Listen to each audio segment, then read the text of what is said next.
David Muir of ABC shares details about his off-case life and his thoughts on being a daddy. Exclusive, there is more to David Muir than meets the eye. He has been in charge of the news desk of ABC's World News Tonight since 2014, making him the most viewed news presenter in America.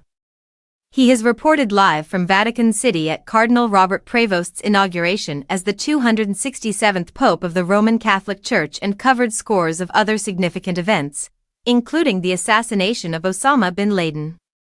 Through his reporting on climate change from Madagascar and South Sudan, he has also contributed to the World Food Programme, raising an unprecedented $9 million in contributions.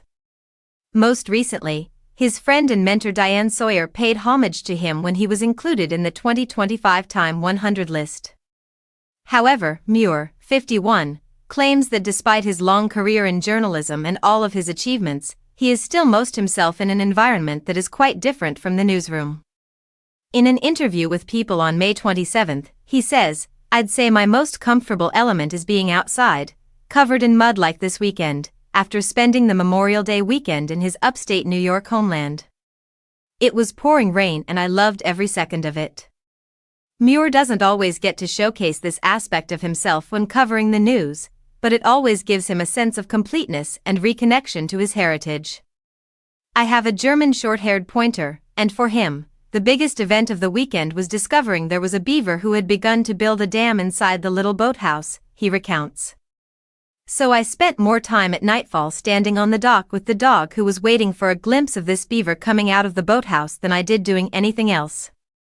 There's something extremely energizing and connecting about being out on the lake and breathing in the same air that you did when you were a child riding a BMX bike. You just feel at home once again," he continues. "I couldn't have been happier." Given his upbringing and his admiration for anchors who came before him, it is not surprising that Muir was intended to be where he is now. "I was a nerd who felt this gravitational pull to the news, starting back when I was 12 years old," he recalls. "I remember being outside, playing with the rest of the kids in the neighborhood and being the only kid who would go inside when the local news came on, and then watching Peter Jennings, who I thought was sort of the James Bond of the evening news, the globetrotter." Jennings offered Muir opportunity to get out there beyond your backyard and see the world. It was an alluring notion to Muir. "There was always this incredible pull," he claims.